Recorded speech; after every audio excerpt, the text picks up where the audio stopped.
woote bi mooy dafa am leen naqar boo xam ne tey ñu ngi koy dund nous les jeunes artistes qui sont à Kaolack et que ñu gis ne tey l'art et la culture est laissé en rade par la municipalité et le conseil départemental, y compris les autres, les bonnes volontés, les politiciens ñi nga xam ne tey am nañ ay plan d'action pour mën a jàppale waa art culture. Alors ñu gis ne loolu tey dafa nekk loo xam ne tey daf ñu métti et que gisuñu suñu bopp ci wàllu art ak culture. Kaolack dëkk culture la woon Kaolack mu nekk une ville touristique ba pare nekk une ville artistique aussi donc ñu dem ba tey Kaolack di perte ay valeur am ci wàllum culture ci wàllum li nga xam ne mooy wàllum art tey bëri na ay aspects yoo xam ne tey jii nii war nga ci mën a yëngatu ba tey gis sa bopp muy art tey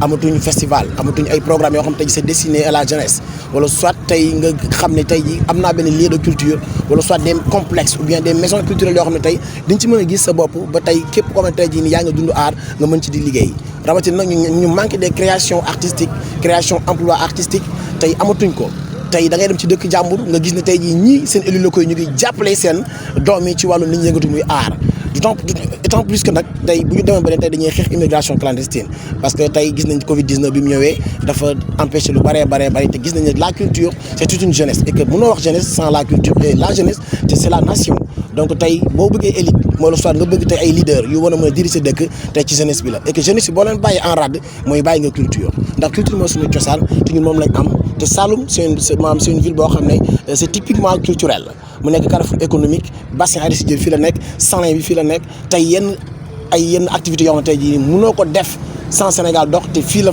nekk muy Saloum donc nag culturellement tey ñu ngi jooy askan wi pour ñu jàppale ñu surtout les élus locaux yi nga xam ne tey ñoo tendre nekk benn maire parce que tey mënuñu comprendre tey lu mel ni lu toll ni Kaolack mu am ay benn salle de spectacle mis à part Alliance te loolu tey structure privée la tey Alliance boo ko jégee Cœur de Ville nga fi fekk Cœur de Ville tey boo ko jëlee keneen bëgg a jëlaat def benn spectacle mënul nekk et que loolu tey dañ koy implorer di koy jooy carrément pour ñu xam ne am na loo xam ne tey jii nii manqué na fii Kaolack te ay doomi Saloum lañ ñu ngi génn di voyager di dugg fu nekk nit ñi di jógee fu nekk ci àdduna bi di ñëw di fréquenter Kaolack di fréquenter Saloum de par sa diversité culturellement bu ñuy wax du ñu bàyyi wàllum tourisme te tourisme boo ko waxee wax nga aar parce que tey am bëri na ay doomi Saloum yoo xam ne xamuñu sax que ne île du Saloum fan la féetee te on a 52 îles yoo xam ne tey ñu ngi fii Saloum potentiel boobu Saloum am tey lu tax mënuñ koo exploiter ba doomi réew mi mën a toog fii liggéey que ñuy dem ci dëkk jàmbur yi tey di sonal seen bopp rafet nañ ay programme manqué nañ jeunesse mi ngi jooy ay salle de spectacle ay centre de réinsertion sociale yoo xam tey jii nii mën nga jógee ci leneen ñëw dugg ci ba loolu ñu boole wàlla ci dëkk bi parce que y a pas mal d'enfants yoo xam ne tey jii ñu ngi am ay talent parce que l'éducation ñëpp mënuñu réussir ci affaire de jàng am na ay aspects yoo xam ne tey jii war nañ ci mën a jàpp pour boy yi mën cee jël ci seen bopp et que politiciens yi wala soit l'État que mu bàyyi di snobé li nga xam ne mooy la culture parce que tey la culture compétence transférée la sport ak culture ñoo ànd leneen ak leneen ñoo ànd donc booy def ci sport wala ngay def ci leneen ak leneen na fekk tey culture bi nga xam ne tey moom mooy sa cosaan te moom mooy war a sa identité donc nga fekkee tey ba ñooñu tey dinañ gis seen bopp ci wàllum culture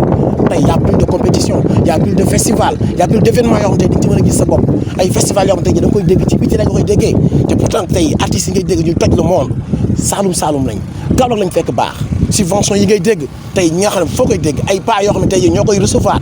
tey duñ ci créer dara acteurs culturels yi xamee nañ leen xam nañ ñoom ñooy def tey des mouvements xam nañ ñuy def créer des événements tey mënoo ñëw ne acteur culturel laa ba pare doo def dara subvention yooyu noonu tey boo ñëwee joxe ko ñan nga ko joxoo ko tey ñi nga xam ne ñoo ko yellool te bu ñu ko joxee dañ koy joxe à la disposition des jeunes talents yi nekk Kaolack tey volet culturel mairie bi ñun xamuñu ñaata la xamuñu dara lu ci la moo ci nekk donc tey ñu koy jooy di wax ne tey on tend la main aux élus locaux yi nga xam ne tey qui prétendent être des futurs maires tey nañ fexe ba tey jeunesse culturelle bi ñu gis seen bopp ñun ñu ngi xaar carrément tey ay bonne volonté su mel ni tey